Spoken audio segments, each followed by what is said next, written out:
Halo Sobat Dunia Seribu Besar, semoga Sobat selalu diberi kesehatan, panjang umur, dan rizki yang melimpah, amin. Sebelum masuk ke alur ceritanya, jangan lupa dukung channel ini ya dengan klik subscribe, like, komen, dan share, terima kasih. Mari kita lanjutkan perjalanan, Li Qiye. Coldblood terkejut karena Li Qiye berbicara tentang langkah selanjutnya dengan cara yang santai dan sederhana. Dia merasa bahwa dia tidak mengada-ada, meskipun dia adalah manusia atau kultivator baru. Jadi kehidupan yang diberikan dari sumber suci adalah kuncinya, mengubah esensinya menjadi sesuatu yang permanen. Dia bergumam, semakin mempercayainya dengan setiap pengulangan kalimat itu. Kami memiliki benua di depan. Li Xian menunjuk ke depan dan membangunkannya dari pingsan. Benua yang begitu besar di reruntuhan lama, sungguh menakjubkan. Kata jenius muda lainnya, kemungkinan besar dibangun kembali baru-baru ini. Kata Putri Chen, perahu berhasil sampai di pantai dan semua orang meninggalkan perahu. Coldblood melirik ke depan dan berkata, ini, aku harus pergi ke tempat lain.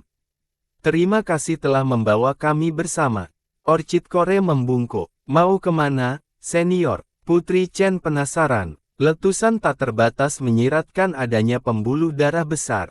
Saya ingin menemukan sumbernya dan bercocok tanam di sana.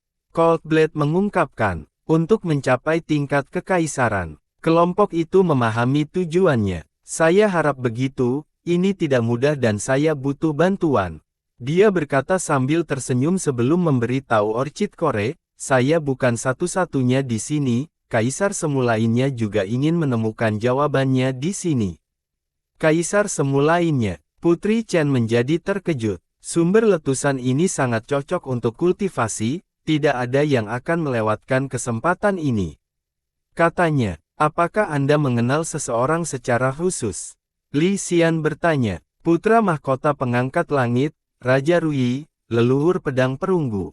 Orchid Core mengatakan beberapa judul. Adapun Coldblood, dia menoleh ke arah Li Qiye dan berkata, bangsawan muda, ketika kita selesai di sini, saya ingin mengundang Anda ke God Frontier sehingga leluhur kami dapat bertemu dengan Anda, apakah itu baik-baik saja? Nada suaranya penuh hormat, cukup untuk mengejutkan siapapun mengingat perbedaan status. Ini tentu bukan hanya kunjungan sederhana. Serahkan pada takdir, Li Qiye menjawab. Jawabannya mengejutkan anak-anak muda. Bisa bertemu Fardao adalah kesempatan luar biasa yang patut dibanggakan, namun Li Qiye berbicara seolah-olah Fardao akan menjadi orang yang beruntung. Saya harap takdir akan baik. Coldblood menghela nafas, tidak mengungkapkan kemarahan. Selamat tinggal sekarang, hati-hati. Coldblood memberi tahu sisanya sebelum perahunya menghilang di depan. Apa yang harus kita lakukan sekarang? Orchid Core bertanya pada kelompok itu. Apa lagi selain berburu harta karun? Izinkan saya memberitahu Anda, ada rahasia besar di sini. Sebuah tawa riuh menjawabnya. Ini membuat semua orang takut, menyebabkan mereka tersentak mundur. Seseorang keluar dari semak-semak di dekatnya, Raja Penyihir Hitam yang telah melarikan diri belum lama ini. Li Qiye tersenyum, tidak terkejut melihatnya sedikit pun. Kamu masih berani menunjukkan dirimu di hadapan kami. Putri Chen memelototinya. Mengapa tidak? Aku pernah ke sini, kamu membangunkanku dari namaku. Raja mendekat. Kaulah yang meninggalkan kami dalam pertempuran. Katanya, hei, jangan melemparkan tuduhan tidak berdasar. Akulah yang menyelamatkan kalian semua dari Willow Geyser itu dan kemudian kakak laki-lakinya datang. Tidakkah Anda akan berlari juga jika Anda tahu tidak ada peluang untuk menang? Aku memberi kalian semua kesempatan untuk berlari tetapi kamu tidak mengambilnya, siapa yang harus disalahkan? Raja membalas. Ini membuat sang putri tidak bisa berkata-kata karena dia benar. Raja memang menyerukan mundur, hanya saja dia berlari lebih dulu. Kami salah. Orchid Core tersenyum kecut. Benar, Raja berkata, jangan ragu-ragu selama saat-saat penting, hanya orang bodoh yang mati tanpa alasan melawan lawan yang kuat. Bukankah tuanmu mengajarimu ini? Jangan mati karena sesuatu yang bodoh. Jadi kita harus berlari setiap kali keadaan menjadi sulit. Selalu bertindak sebagai pengecut, kata Putri Chen. Setidaknya pengecut akan tetap hidup, babi bodoh akan dimusnahkan. Kata Raja. Benar, Li Xian bergumam. Oke, jangan menyesatkan mereka sekarang. Li Qiye menggelengkan kepalanya dan berkata, hahaha, bukankah aku benar, bangsawan muda? Raja tertawa. Apakah itu sebabnya kamu melarikan diri lebih dulu? Kata Li Qiye. Mungkin tampak seperti itu di permukaan, tapi aku hanya pergi untuk mengintai ke depan untukmu, bangsawan muda. Raja menjawab. Ketidaktahuan Black Witch Monarch membuatnya mendapat pandangan menghina dari para junior. Ayo kembali ke rahasianya, oke. Raja tersenyum bahagia. Kamu baru tiba di sini baru-baru ini, rahasia apa yang kamu tahu? Sang putri tetap skeptis. Nah, untuk menjelaskan ini, kita harus mulai dengan pengetahuanku yang luas. Kalian semua tidak mungkin memahami seberapa banyak yang aku ketahui. Dia menepuk dadanya. Silahkan. Dia berkomentar. Rahasia apa? Li Qiye menghiburnya. Sebenarnya ada dua, satu besar dan satu kecil. Dia menyeringai. Silakan lanjutkan. Li Xian bertanya dengan rasa ingin tahu. Yang besar adalah leluhur Bodhi sedang beristirahat di sini. Dia melihat sekeliling terlebih dahulu sebelum mengungkapkan. Tidak mungkin. Semua orang berseru serempak. Tidak mungkin. Apa sih yang kamu tahu? Dia menjadi tidak senang. Reruntuhan tua adalah tempat yang rusak, jadi bagaimana leluhur Bodhi bisa dimakamkan di sini? Dia harus dimakamkan di surga hidup dan mati. Kata Li Xian. Amitabha, memang. Biksu Zhu menyatukan telapak tangannya dan berkata, leluhur Bodhi memiliki hubungan yang mendalam dengan surga hidup dan mati, oleh karena itu dukungan penuh mereka selama kenaikannya. Bahkan jika dia gagal, dia tidak akan dikirim ke sini. Saya dengan sepenuh hati setuju, dia seharusnya tidak berada di dunia lama, dan terutama bukan reruntuhan tua. Desolate Frontier lebih masuk akal. Kata Putri Chen, tidak di tempat kami. Mu Hu menggaruk kepalanya. Baiklah, jangan percaya padaku dan melewatkan semua keberuntungan karena ketidakmampuanmu sendiri. Bukan urusanku. Raja melotot marah. Kepercayaan dirinya membuat mereka goyah. Bagaimana jika itu benar? Orchid Core berbisik. Maka mungkin warisan legendaris ada di sini juga. Kata Mu Hu. Oh, bocah, kamu tahu tentang warisan. Mungkin kamu tidak bodoh. Raja tidak suka bagaimana Mu Hu lebih suka bersikap polos. Warisan di sini. Sang putri menjadi terkejut. Tidak mungkin, jika itu ada, leluhur staf pasti sudah menemukannya. Kata Orchid Core. Amitabha, rumor mengatakan bahwa tempat ini terkait dengan tanah penebusan dosa surgawi. Kata Biksu Zhu, tidak ada yang bisa memverifikasi masalah ini. Li Xian menambahkan, bagaimana dengan rahasia kecilnya? Li Qiye hanya tersenyum mendengar rumor itu dan bertanya, hah, itu berkaitan dengan pengadilan naga sejati. Raja tertawa. Pengadilan naga sejati, sudah lama hilang. Kelompok itu bingung. Pengadilan naga sejati adalah tetangga Li tetapi dihancurkan oleh Ding Tian. Ya, tapi masih ada bara api. Kata Raja, bara api, seperti keturunan. Orchid Core bertanya, tidak, itu Yeisha. Raja menguraikan, yaha, tapi itu adalah entitas yang tidak menyenangkan dan jahat. Kata Li Xian. Menunjukkan betapa banyak yang kamu ketahui. Si kecil, Yeisha adalah sejenis naga sejati, magis dan berharga. Itu sebabnya para master dari surga hidup dan mati hanya menyegelnya di reruntuhan tua meskipun tindakannya yang keji, untuk melestarikan benih dari pengadilan naga sejati. Kata Raja, itu memang menjelaskan beberapa hal. Li Xian bergumam. Hidup dan mati surga bisa saja membunuhnya saat itu alih-alih menyegelnya. Para master yang turun, saya yakin mereka adalah kelompok Skyflame Phoenix dan Iron Sword Maiden. Membunuh Yeisha seharusnya tidak menimbulkan masalah. Kata Li Xian, jadi apa yang harus kita lakukan? Putri Chen bertanya, hehe, kita bisa menggali sisa-sisa leluhur Bodhi. Raja mengedipkan mata pada mereka. Kamu bercanda? kan? Jika kamu ingin mati, jangan seret kami bersamamu juga. Putri Chen hampir melompat karena ketakutan. Dan kupikir kalian cukup berani untuk mati dalam pertempuran, kemana perginya keberanian ini? Raja mengeluh. Willow dan Poplar Venerable bukanlah masalah besar dibandingkan dengan apa yang Anda sarankan. Hidup dan mati surga akan menebas kita, kata sang putri. Aku juga tidak ingin melakukannya, leluhurku akan memiliki kepalaku. Muhu menyentuh lehernya dan berkata, bagaimanapun, leluhur Bodhi memiliki hubungan yang baik dengan pendiri mereka. Ya, surga hidup dan mati tidak perlu melakukan apa-apa. Tuanku akan memenggal kepalaku dan menggunakannya sebagai tanda permintaan maaf. Kata Orchid Core, senior kita akan menjadi yang pertama membunuh kita. Sang putri setuju. Plus, leluhur Bodhi layak dihormati, tidak sopan memindahkan jenazahnya. Li Xian menggelengkan kepalanya. Sekelompok pengecut, takut akan sesuatu yang begitu sepele. Raja meludahi tanah. Jangan ragu untuk melakukannya. Kami tidak ingin terlibat, kata sang putri. Tidak apa-apa untuk melihatnya karena kita sudah di sini.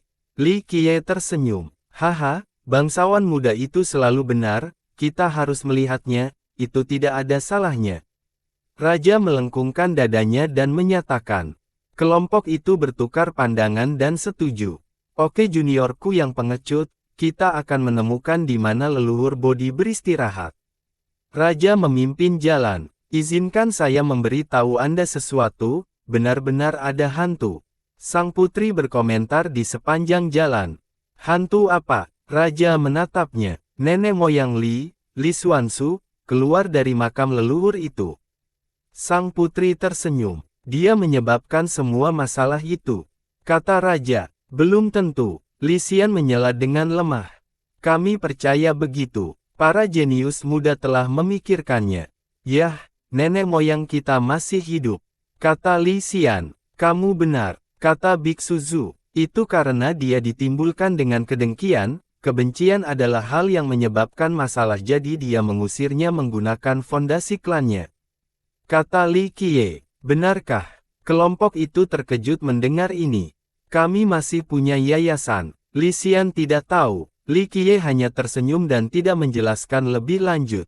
Saat mereka menggali lebih dalam ke benua, mereka melihat pembudidaya lain dan banyak tembakan besar.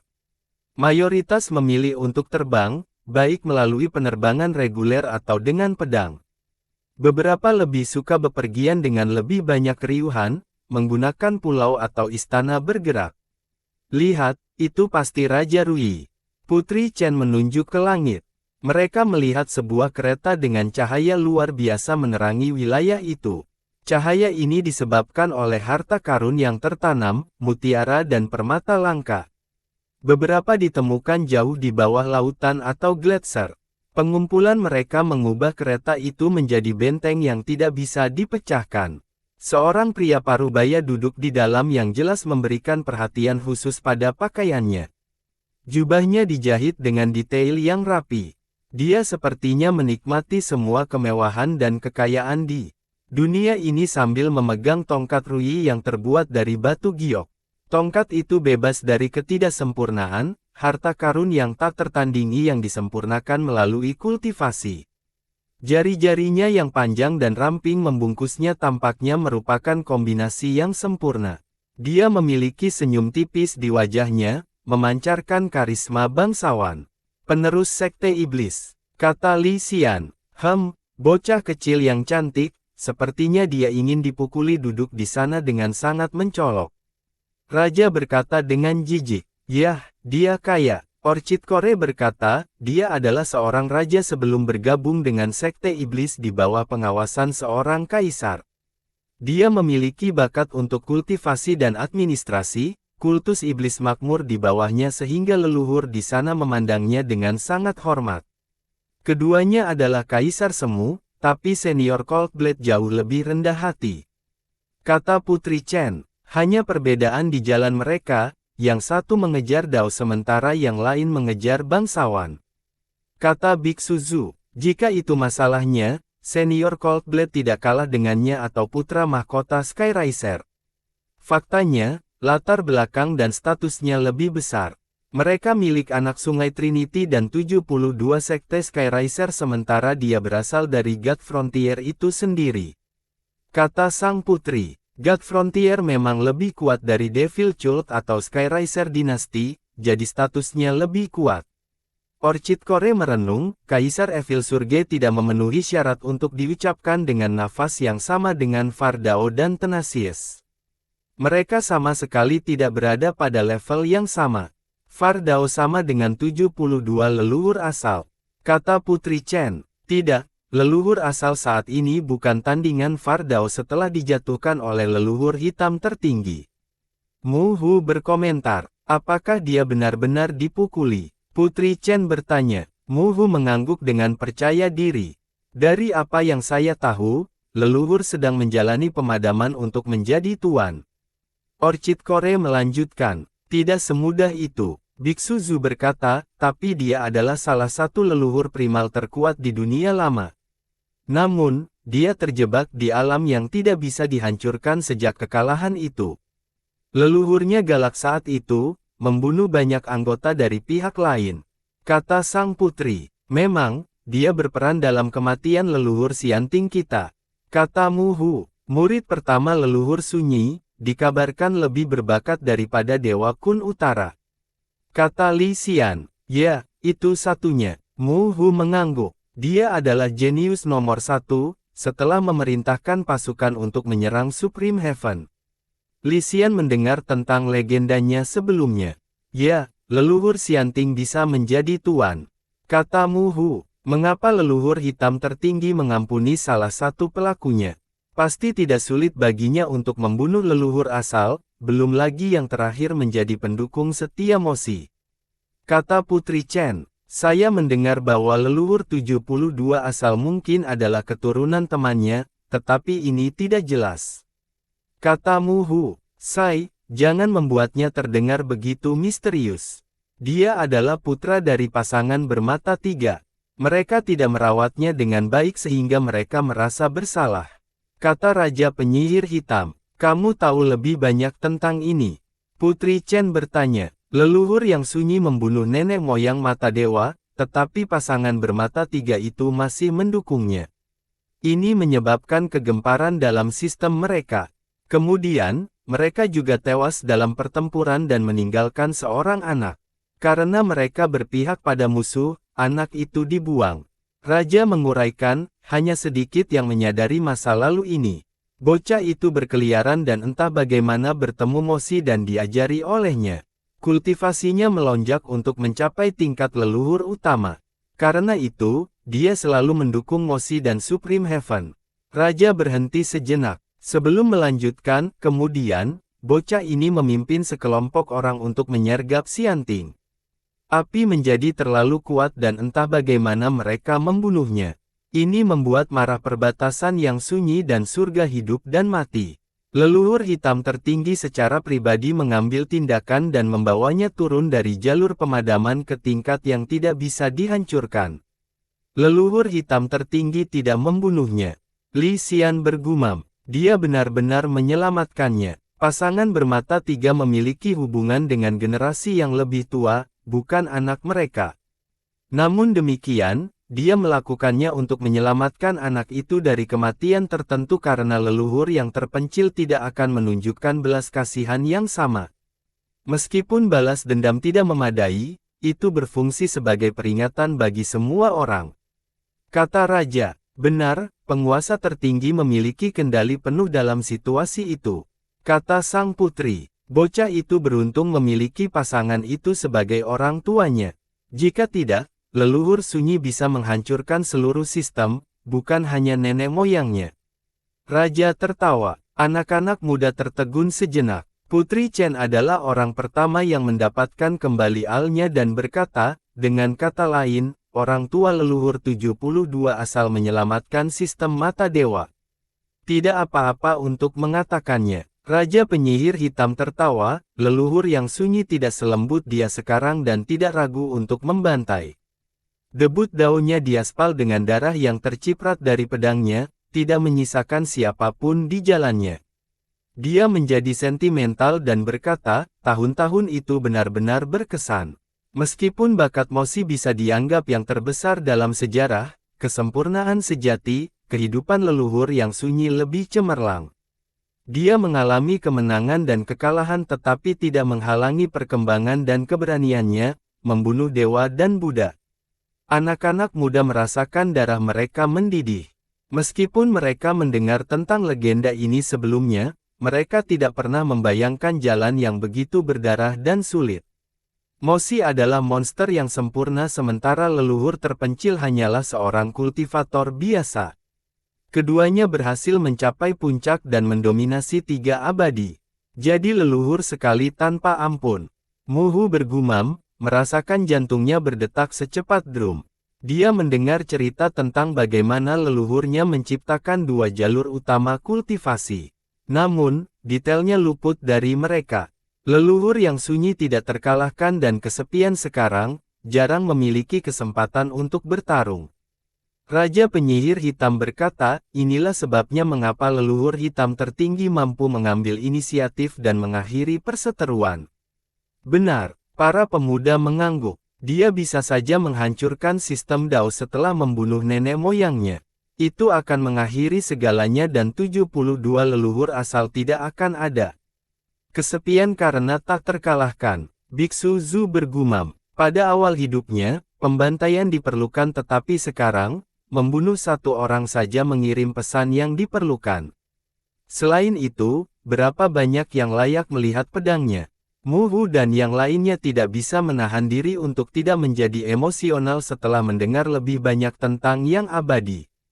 Puncak di sana agak tinggi. Li Qiye yang pendiam akhirnya berbicara dan menunjuk ke depan.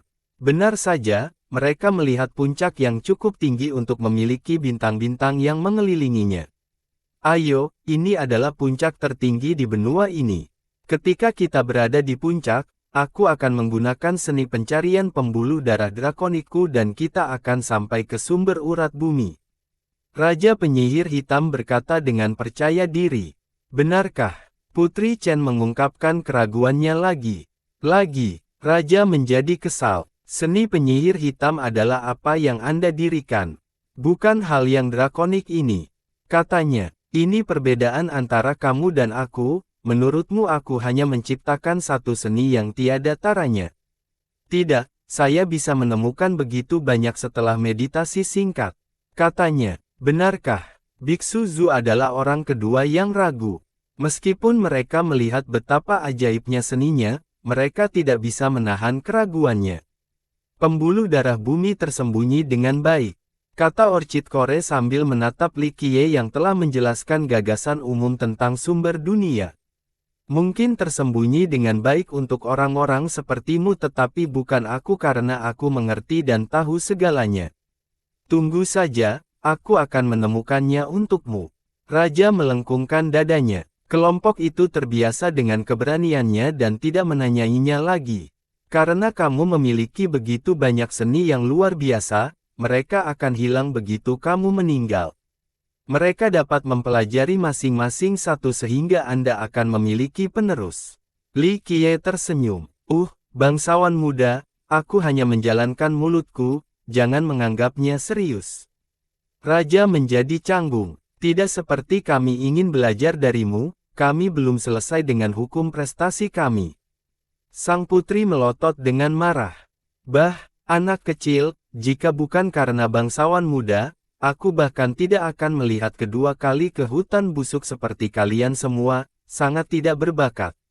Raja menggonggong kembali. Kayu busuk. Matanya menjadi terbuka lebar selama beberapa detik sebelum menjawab, ingat ini. Yang lain tersenyum kecut dan tidak tersinggung oleh kritik keras raja.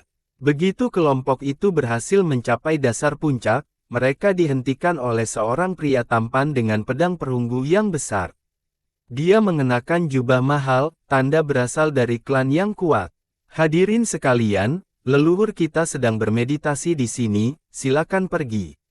Dia dan rekan-rekan anggota klannya memblokir jalan. Nenek moyangmu, sang putri tidak senang. Pemuda itu bisa mengatakan bahwa dia kuat seperti anggota kelompoknya yang lain. Namun, Dia tidak takut karena latar belakangnya yang kuat dan berkata, "Ya, saya Ling Feng Shui, tolong jangan mengganggu leluhur saya." "Ling, Orchid Core mengenal klan ini, jadi Anda tahu tentang kami. Jika itu masalahnya, tolong beri kami wajah dan pergi." Ling Feng Shui berbicara dengan sopan, tetapi ini hanya perintah. "Ling atau apapun, tidak tahu siapa kamu tapi anjing yang baik tidak menghalangi jalan." Raja menyingsingkan lengan bajunya. Ekspresi Ling Feng Shui menjadi gelap setelah mendengar ini.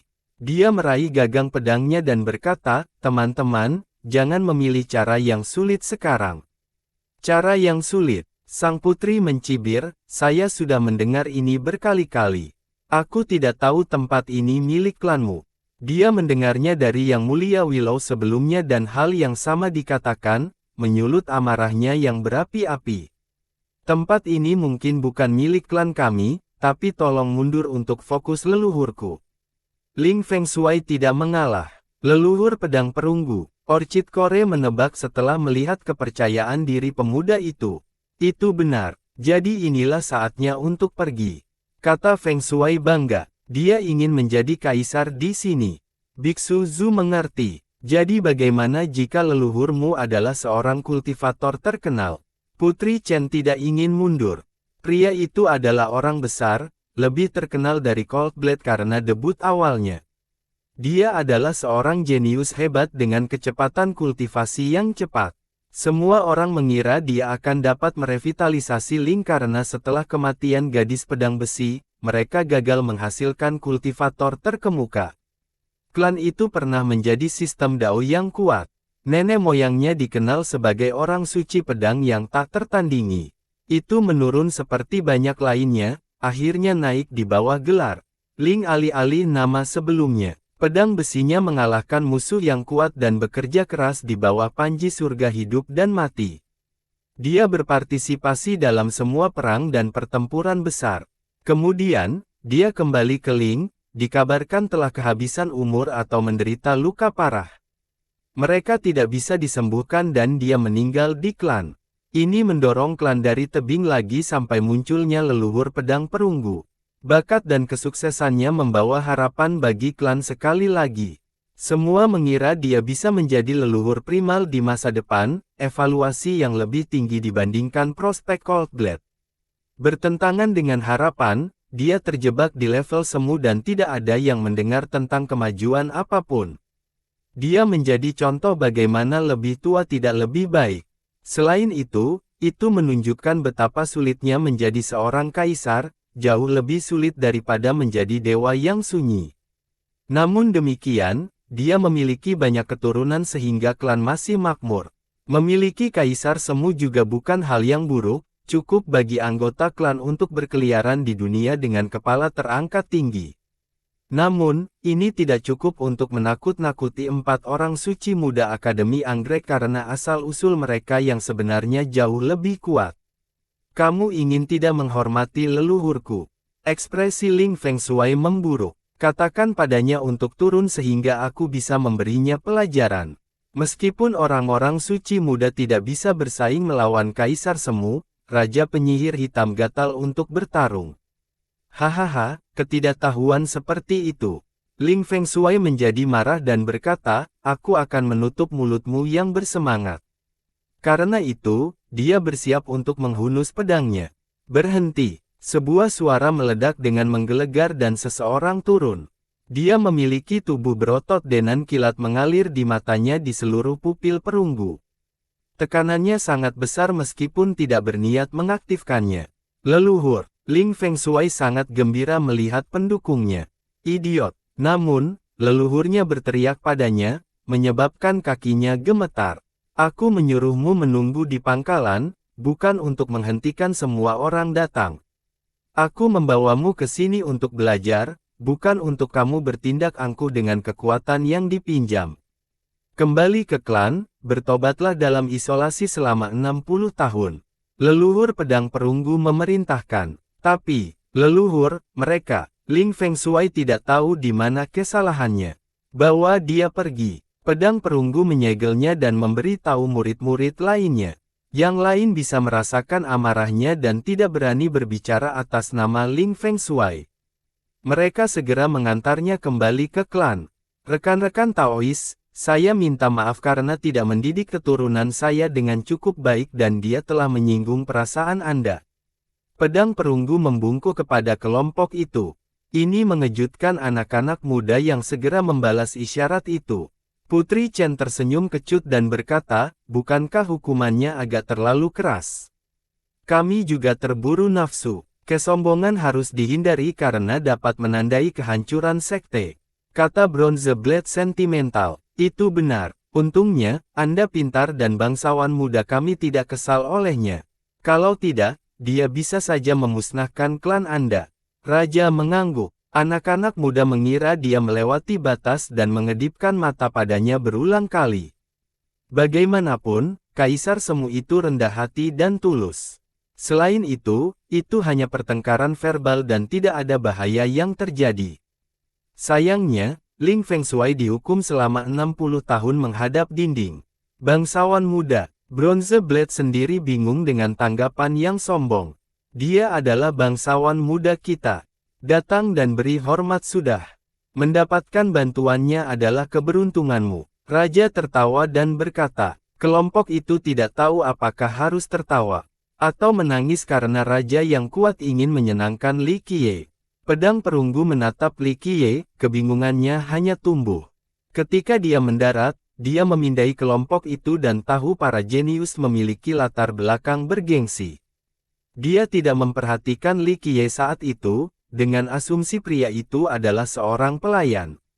Namun demikian, dia masih membungkuk dan berkata, keturunanku telah menyinggung perasaanmu. Aku minta maaf sebagai gantinya, bangsawan muda. Aku belum pernah melihat Kaisar Semu yang begitu murah hati sebelumnya. Biksu Zhu berbisik kepada rekan-rekannya. Kaisar Semu lainnya tidak akan pernah bertindak dengan cara ini. Itu bukan salahnya dan satu-satunya kejahatan adalah kesombongan. Yang benar adalah ketika saya masih muda, saya sombong dan memperlakukan semua orang dengan kasar. Kata pedang perunggu sambil tersenyum. Bersambung,